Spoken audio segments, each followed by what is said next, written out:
What is going on, guys? Jack here, and welcome back to Park to Prem in the future. This is part number 2 of In the Future. Today we are looking 10 years ahead, and then we're going to jump forward another 15 years to see what was happening a quarter of a century later at our beloved Nottingham Forest. Before we get into this video, I just want to say a massive thank you to anyone who checked out the previous In the Future video. It had an absolutely nuts response. There was a ton of people watching. If you're one of those viewers who maybe fell off a little bit with the series but wanted to see where it ended up, and you've come back here today, welcome back. We've got new content coming up on the channel. I hope you're able to check it out. And additionally, with this being the last ever Park to Prem video, at least for FM21, let's see if we can smash 1,000 likes. We've not got there in a little while. Let's try and end this on a high. That would be massively, massively appreciated. Anyway, we are here on the profile of Nottingham Forest, 5 years on from where we left things last time. And the first thing that strikes out at me, as well as the change in manager, is that our beloved David Lind, he's still at the club. And he's also the club captain now, the 35-year-old. He's got 183 caps for England, which is a little bit insane. And he's still on international duty, which, to be honest, is absolutely bonkers. Of course, last time we were looking at things here, it was 2041. So in the last 5 years, you can see here, he's had some phenomenal years. He had a year where he got 11 goals, 13 assists, 14 player of the matches in 38 games. I mean, he still looks phenomenal now. His mental's obviously starting to really blossom. His physical's starting to fall off a cliff. But yeah, David Lind, he might end up being the best one of our own players, I suppose, still here at Nottingham Forest, although I did spy a couple of familiar names, which we'll look at in just a moment. But anyway, there was a change in manager, and Almeida, as you can see here, left the club last summer. I think he actually ended his career. You can see here with them winning the Premier League. I'm also spying some Champions League wins here. That's multiple, isn't it? I think he might have outdone me, everyone. We'll take a look at that in just a second, but let's have a look at the squad first and foremost, and kind of who is left from our own team. And looking at things here, Sampaio, aged 35. He's still at the club. He's playing centre-back. He is not looking like the player I remember, but with a model citizen personality now, which I don't recall him having back in the day. He still looks like he's been a pretty special player for the club over the years. I'm kind of impressed, actually, with how many familiar names I am spotting. Even a decade on, of course, many players are going to have retired, but players like De Volder, still here, aged 35. I mean, if we sort by age, there's going to be some older players here that we recognise. Obviously, Lind is there. Twardzik, aged 32, the Czech international. He's also chilling at the club.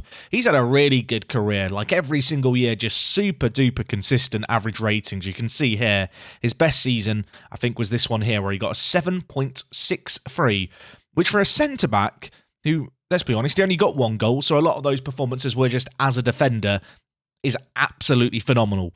But it would be safe to say that it is a team that isn't looking quite as familiar as perhaps it was once upon a time. I've also spotted here, we've got Ederson, aged 31. He looks absolutely insane. What kind of numbers has Ederson been putting in here? Okay, wow. He looks insane, doesn't he? He might have done better than Tarasov did last time we looked at Tarasov. You can see here, the last 3 years prior to this season, he's got above an 8.0 average rating. This year, slowed down on the goals slightly, but still got 9 player of the matches and a 7.86. You can also see here, they actually finished 4th in the league, Nottingham Forest. So despite that incredible average rating for Ederson, it didn't actually materialise into particularly great team performances. In terms of previous seasons, they've won the league most years, although they did finish 3rd a couple of seasons ago. On this occasion, they had 76 points. They bounced back with an 85-point season.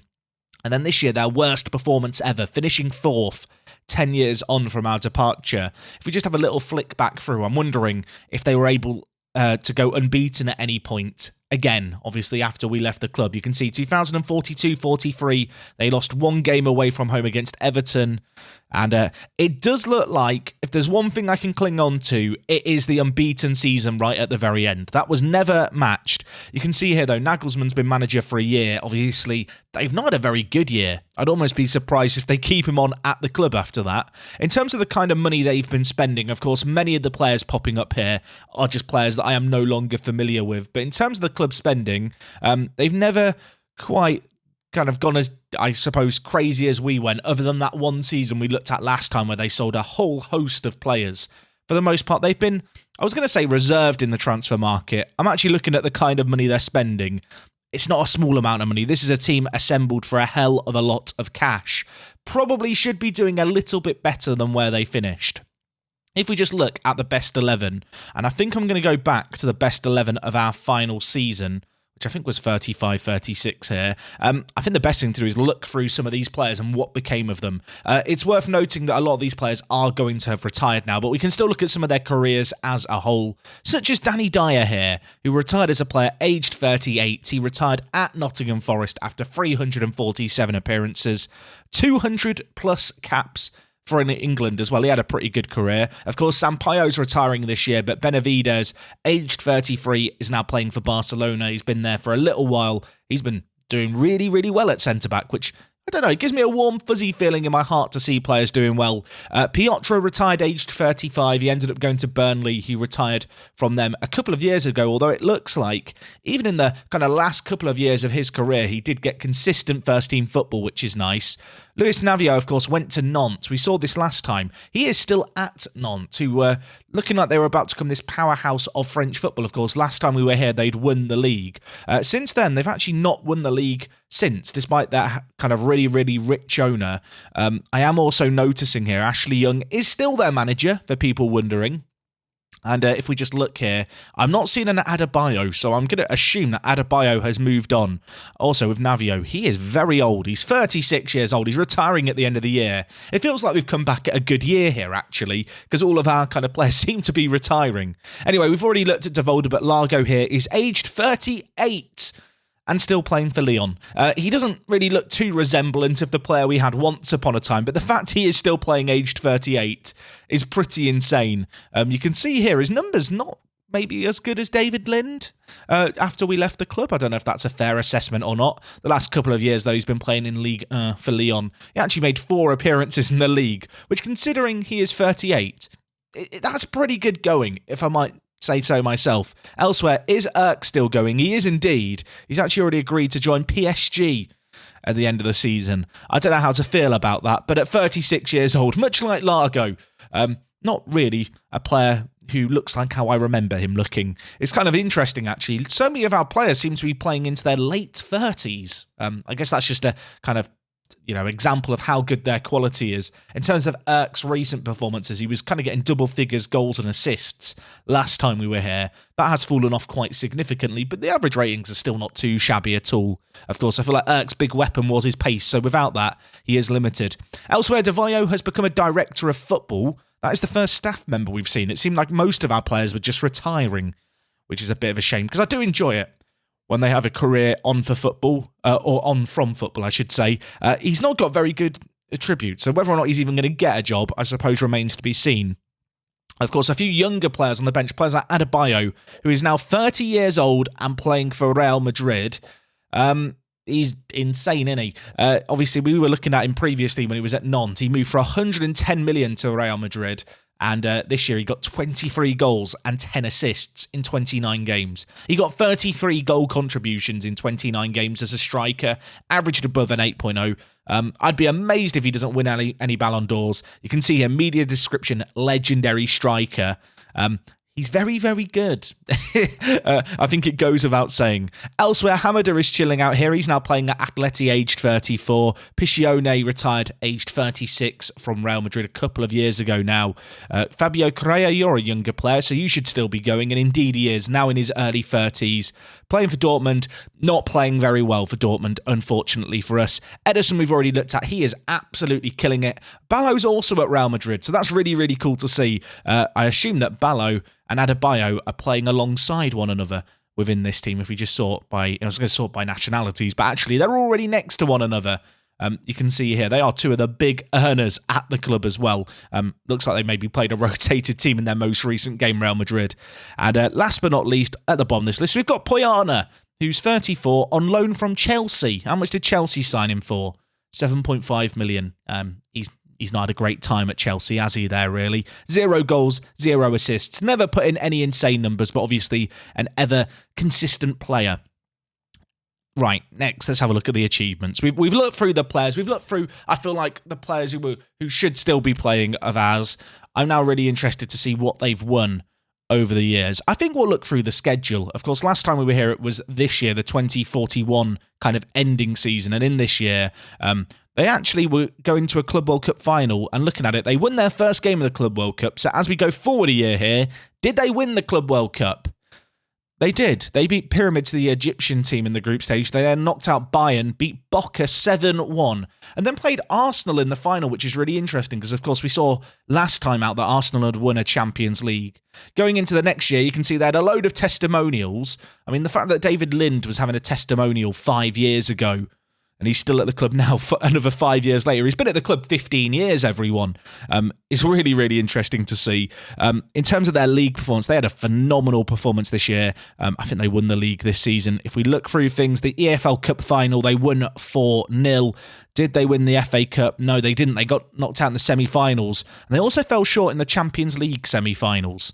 Going into 42-43, Poyana had a testimonial. They beat Chelsea in the Community Shield. As we scroll down here, they got knocked out the EFL Cup in the Champions League. Did they make it through? They made it through the first knockout round. They made it through the second knockout round. They made it through the third. And they did win the final against Real Madrid here at the Stade de France. It was Moha, who... Was he the guy they signed from Man City? I think he was. Yeah, Moha, 108 million. He looks like he had a really good few years at the club. I say that. He's still playing for them now, and he's only 31. He still looks very, very good too. His physical's not really falling off.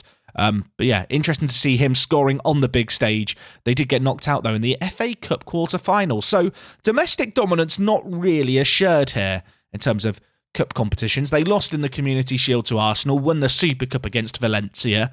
In the EFL Cup, they got knocked out again, this time by Everton. I guess the EFL Cup's just not been a happy hunting ground. In the FA Cup, they went quite far from the looks of things. They got all the way to the final. Did they win the final? They did. They beat Everton in a revenge fixture, and they also beat Barcelona, and that will have been a Barcelona that had Kursat Erk playing for them. So that must have been a bit sweet. That's back-to-back Champions League wins you can see here. So, I mean, Almeida achieved something that I couldn't achieve. I mean, would I have achieved it by 2044? Within 8 years, would I have been able to win back-to-back Champions Leagues? I'd like to think so, given where we've seen so many of the players who were part of our team have ended up. But no, really, really impressive by them there. Just a couple more years to recap really quickly here. Danny Dyer and De Volder got testimonials in 2044 in the EFL Cup. Did they win the EFL Cup? Because they keep bottling it. They lost the final against Swansea. Of course, the Swansea team, who I may have managed once upon a time. Were they able to defend their Champions League crown? Well, we already know the answer. They didn't. They got knocked out 5-2 in this. And in the FA Cup, they lost in the quarter-final. But they did go to another Club World Cup. Could they win it? No, they lost after extra time to Manchester United this most recent year. Towards it, had a testimonial. They beat Arsenal again in the Community Shield. In the EFL Cup, how far did they go? They got knocked out in the quarterfinals. In the FA Cup, did they make it to the final down at the bottom? They didn't. Lost in the semi-final after extra time. And Nantes actually beat them in the Champions League quarterfinals. And off the back of that, Manchester United went on to win the entire thing. So yeah, not a bad time for Nottingham Forest. Not the same level of sustained success domestically, of course. They've just finished 4th, which is their worst season since 2030. So worst season in 15 years. Obviously, a couple of Champions Leagues won, another Club World Cup won over the last 10 years in terms of Carabao Cups. They've been a little bit disappointing in the domestic cups. I know they've won a couple of them, but kind of in the grand scheme of things, I was expecting a little more success, I suppose, especially with the FA Cup. Only won it a couple of times since I left the team, which is that's not the Nottingham Forest way. If we just look at general here and club legends, this list has got very, very big all of a sudden. Players like Tarasov now popping up on it, aged 37. I saw some comments, actually, on the last video. I was being a bit of I don't want to say a pantomime villain, but I was ripping into Tarasov a little bit. I wasn't actually annoyed with Tarasov. I think most people got that. Obviously, he'd ended up playing as a striker after we left. He'd actually played as a striker for Man City, which was the reason why in his first year with us, I didn't play him as a striker. He got 82 goals in 9 years. as a striker, which just really isn't that good of a numbers. So I felt like he wasn't really a striker. Now, obviously, we know now that he did go on to play pretty well as a striker for Nottingham Forest, but equally, we've seen Adebayo and Ballo do really well. We've seen Ederson still at the club banging in goals with a similar rate to Tarasov, to be fair. You can see here he ended up getting 68 goals before moving on to Inter Milan for a couple of years to end his career. Cool to see so many of our players as legends, players who really stuck it out at the club. That makes me feel warm and fuzzy. Largo's here, Sampaio's here, Ederson also under icons, Devolder, Smith, Twardzik. What became of Adrian Smith, you might ask? He retired 3 years ago, aged 36. 47 caps in the end he got for England. Ended his career at Leeds United, where he got a handful of appearances over the last few seasons, which is nice to see. In terms of favoured personnel, Barreto. I forgot about Barreto. He was the really good young player, wasn't he, who we signed in our kind of last season. He actually moved to Barcelona here for £120 million. He's only 28. He's very much in his prime, and I'll tell you what, he's one of the best midfielders in the world. He's got a bit of Largo energy about him, perhaps. What I would say is he's not as good of kind of, I suppose, going forward compared to Largo, but in terms of his overall physicality, his mentals, his technicals, he's pretty blooming good, isn't he? He's absolutely insane. A bit annoyed that they've sold him on. He would have been a player I really would have liked to have managed. I feel like you could play him in a million different roles just because of how well-rounded he is. You can see here listed as a legendary midfielder. I think that's pretty fair. He got 10 goals and 9 assists. So as much as I might criticise him and say, oh, he's not that good going forward, turns out he is actually pretty good. Anyway, before we hop forward one final time, just 15 years, of course, it's going to be a bit more of a quick look through the last 15 years because the footballing world becomes more and more alien, I suppose, the further forward you go. We'll have a quick look here at the Ballon d'Or voting and the winners. This is the Goal 50. Ballon d'Or, here we are. And David... I love that. David Lind won a Ballon d'Or, everyone. The series can end now. We're ending on a high. David Lind, my boy, my child. A player who I stuck with through thick and thin. He's won a Ballon d'Or aged 32. Ederson has also won a Ballon d'Or. And Adebayo won a second one in as kind of 3 years, which is a really great achievement. Let's have a quick look. So Ederson won it. What were the runner-up kind of voters looking like? So Estarita. Did he used to play for PSG? I think he did. I looked at this guy at one point because he looked really good. It turns out he is really good. Never really came across him during episodes and stuff. But you can see here, not Adebayo, Ederson finished third with Adebayo winning it in 2042. A year later, just David Lind popping up. But that's all I need to see. Ederson did win a Ballon d'Or a year later in 2043. Adebayo got third place in the voting there. John West then won it. I want to look at John West. I'm curious. He's from Montenegro, and looking at him here, he has got 76 caps, 57 goals. He looks insane. I don't know if I've ever seen as good a striker from this nation. He's very quick and very technical. Not too bad at all. Ederson finished third place that year, and most recently, Ederson's finished third place again. So I think it'd be safe to say that Ederson is one of the best footballers in the world. And it's cool to see he's actually one of the few players who Nottingham Forest kept hold of. They let go of Ballo, they let go of Ederson, but he's still around and kicking on. If we just look at the World 11 for this year, any familiar faces that we can see? There's this guy, Jasale, who actually plays for Forest. I don't know you. You've been signed for 86 million. I mean, he doesn't look as good as Ederson, if I'm being completely honest. If we look at actually, let's have a look at all seasons. Who's the overall best kind of team here? You got Danny Dyer in goal of the overall FIFA kind of World 11, Devolder at centre-back, Sampaio at right-back. So a couple of players representing Nottingham Forest.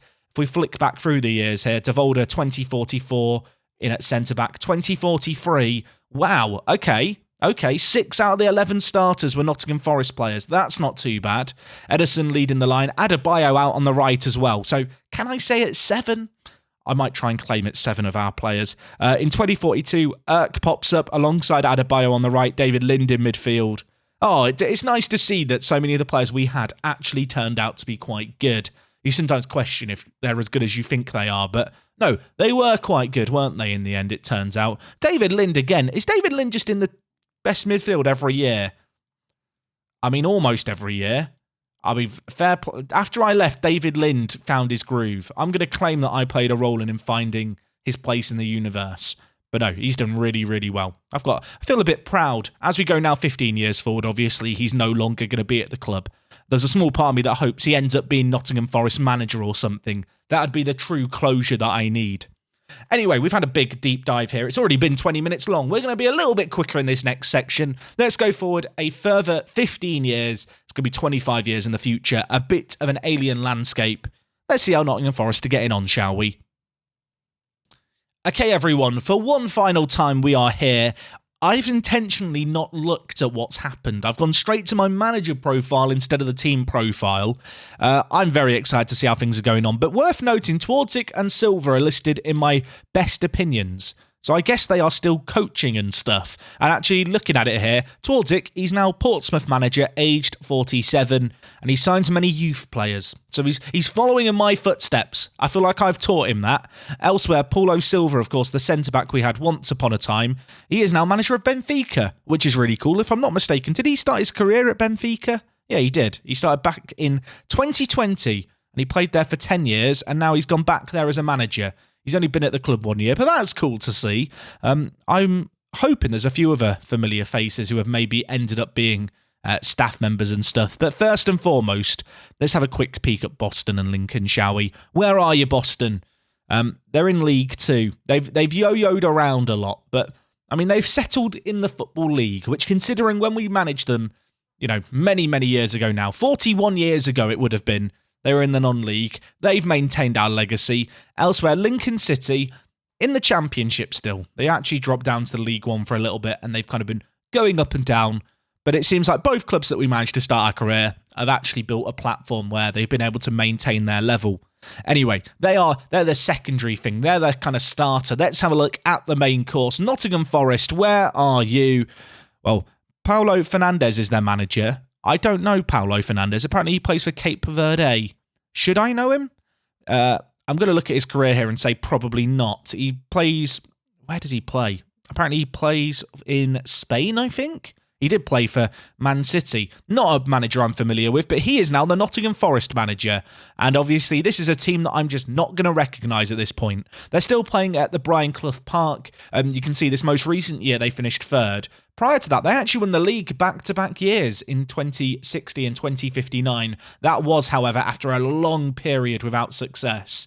Looking at it, they hadn't won the league in 13 years. They even dropped down to 6th, so it would be safe to say that I think our legacy was lost around this point, and this is now a newly rebuilt team that they have at their disposal. Looking at things here, they played in a neutral venue in their final game of the year. What was that final game against Liverpool? Was it the FA Cup or was it the Champions League? It was the FA Cup, which I want to check. Have they actually been winning the FA Cup? No, not really. They won it in 2049-50, and then they finished runner-up 4 times since then. I mean, it's not ideal, is it? If we look at the Carabao Cup, they've won this one a little bit more. They've got 5 wins that I can see recently, although they did lose 1 cup final against United. Of course, it goes without saying that there's one big prize here that we really want to look at. The league success has been okay. How have they got on in Champions Leagues? If we look at landmarks here, that's not what I want. I want overview here and Champions Leagues. They've now won 6 in total. I'm trying to do the math in my head. I think they might have won 1, maybe? No, they haven't. They've not won a Champions League in many, many, many, many years. They bottled a final against United. Who would do that? They bottled a final against Man City as well, back in 2054-55. Oh dear. It's not ideal. I don't know why I'm looking at the team here. Obviously, there's going to be no players here that I recognise. This is just a completely different team. Shall we have a look at who their best player is, though? I'm assuming that their highest earning player is their best player, in which case it's Delhomme, who's an Algerian centre-back. He looks pretty good, to be fair. Started his career at Strasbourg. They've also got this guy, Marcio Masakatsu. Sounds like some kind of order, like on a menu, katsu curry. He looks okay, doesn't he? They're not great. They're not quite the same quality of the players that we had back in my day. Although they've got a striker here called Murat, who's Turkish. So maybe he's the regen of Urk or something. But obviously, they have just finished 3rd, which, when I look at their squad, it doesn't wow me anymore. Doesn't wow me. I mean, if they've got any players in the The Media Dream 11? No. So with that in mind, they've probably overachieved a little bit. In fact, Murat is considered their best player. I feel like the Nottingham Forest that we knew is not quite here anymore. They're not a top quality team that they once were. But, I mean, to be fair, they've got 15 Premier League titles. They've won, I think, maybe even another Club World Cup. No more Europa League wins, so I imagine they're just getting knocked out in the Champions League knockout semi-consistently. If we just have a look here, records, Danny Dyer holds the record for most clean sheets in a season with 31. So Danny Dyer still going strong. Of course, he retired and is no longer playing. If we have a look at the records of the club, I want to have a quick look here, see if any of them have lasted for us. Ederson, your haircut's changed there. He has the most league goals by a player, 267 league goals for Ederson. That is absolutely insane. He retired aged 39. He grew a mental haircut. I mean, I respect it. Go out on a high. He looks like a rock star. Ederson, record league goal scorer. That's cool to see. Tarasov set the highest average rating. Obviously, he's now retired completely. Are there any other familiar faces that we can see as we scroll through? Erk and Gonzalez popping up. Gonzalez retired aged 35, ended his career at Nantes. Maybe they were trying to use him to replace Adebayo when he got let go. Erk retired at aged 38, spent a couple of years at PSG after we checked. David Lind, where art thou?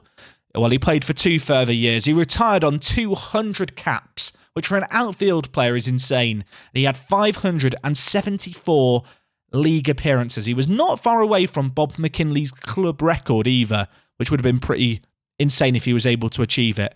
Rogina, he retired aged 37. He lived his final days in Kilmarnock. Poor guy. But if you're wondering what happened to Rogina, there he is. I'm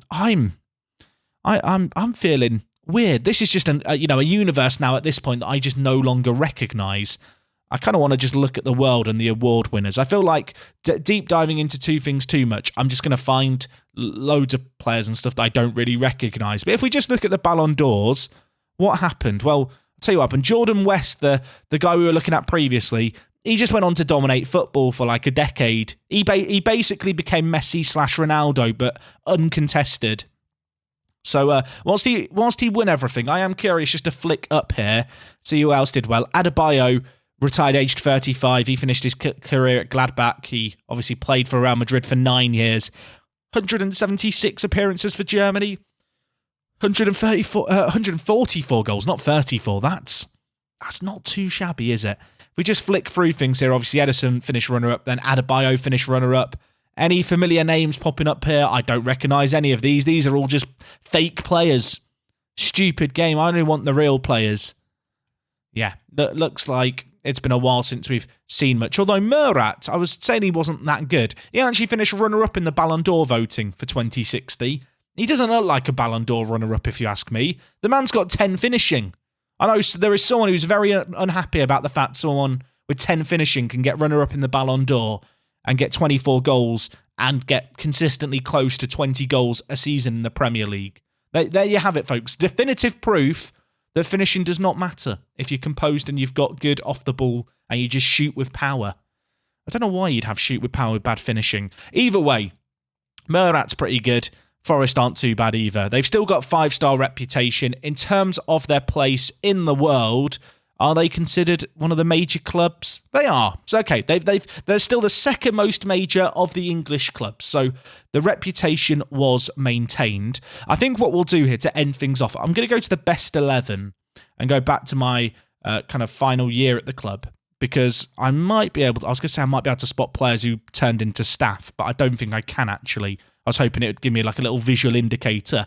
As I click through, though, you can see most players have just retired. Obviously, Twardzik, still manager at Pompey. Linda's retired. Largo is a coach at West Ham. Why has no one offered him a job at Nottingham Forest? That's what I want to know. Give him the job as manager or something. He's actually a really good coach as well. It's pretty rare that players become good coaches. Largo did it. Ederson, obviously, we know, retired. De Vaio, you retired. Ballo, retired, played till age 37. He ended his career in Argentina, of course, where all aging Germans go to end their career when it's all wrapping up. Tarasov, we know you retired. Hamada, retired. Benavides, retired. What happened to your hair, Benavides? Matty, Assistant manager at Real Madrid. Love that. We always rated Matty. He always did kind of the hard work, didn't he, as backup left back? Assistant manager at Real Madrid. He's made it. Well, fair play, Matty. You've done that there. Poyana, Ronaldo Ramirez, he grew an afro. I mean, some of these haircuts and some of these changes in appearances are making me feel a little uncomfortable. Smith, we already know you retired, and Adebayo, we know that you retired as well. So yeah, a few players there. I mean, if I click where are they now, I guess it'll send me a news inbox item. And if I go back a few more years and hit where are they now, let's just, maybe some older players of mine have achieved something also. I know someone's going to be really upset through this section because I never hit mark all items as read. It's a bit depressing, isn't it? I've gone forward 15 years. There's only 76 items in my news inbox. So you can see here, most of them are retired, but Matty plays for Real Madrid, doesn't play for them. He's their manager. If he played for them, that would be mental, and he's assistant manager, not manager. Tortica, Pompey, Largo at West Ham. Well, at the team of 2030, Cameron Ferguson is now managing Monaco, everyone. I'll tell you what, Cameron Ferguson is an absolutely just insane coach, so fair enough there. Paulo Silva, we know he's at Benfica. Dr. Medj. He's just chilling out in France. Remember Dr. Medj? We sold him a bit prematurely, perhaps. He didn't go on to have the craziest career. And then most of the players have just retired, which is a bit of a shame. I feel like last year's Park to Prem, a lot more of our players kind of stuck around. But I guess maybe it was something about my leadership style that made them not want to stick around in football after all. But anyway, guys, that is going to wrap up everything from me. As I've already mentioned, on the Friday, I'm going to have these in the future save games as well as the main save game available for all you guys over on Patreon. If you are a Patreon supporter of the First Team regular tier or above, you can already access the save files for Park to Prem. The in the future ones will be added later this week, which I hope you guys are looking forward to getting your hands on. Again, as I said at the top, massive thank you for the support on the previous In the Future video, as well as of course, this entire series. In terms of what's going to be coming up next on the channel, to give you a little sneak peek, you've got to the end of the video. I feel like if you've got to this point, you're a loyal viewer. You deserve to have a little bit of a heads up. We're going to have the win one, take one going on. It's going to become a little bit more regular than it has been. It's not going to be daily. I'm going to be looking to experiment a little bit with some slightly different FM content. I've got a few different ideas that I want to float, see how they do. I hope you're looking forward to them. There will be a bigger Let's Play starting in the not-so-distant future. What I am wondering is about maybe doing some save games with a Euros database. Of course, the European Football Championships start this summer. There is a database, which I'm going to have a video coming up on this week that has all the realistic groups and stuff for that, so it's kind of cool to play along as the competition's playing out in real life. Additionally, we are entering that kind of end of season point where there'll be some update databases coming out soon with all the latest promotions and relegations. There could be some really interesting new scenarios that evolve and become kind of available in FM because of that. So on the off chance you have a really amazing idea for a team that have had a not so good year this year in real life, I'd love to know it. Feel free to leave it down below. Anyway, I'm going to leave you with one last look at the legends, the icons, and the favoured personnel. Thank you for watching this year's Park to Prem. Your support's been absolutely phenomenal. It is me, Jack. We're still going to be back here with videos on the regular. I hope to see you guys for them, and I will see you guys next time. I'm out.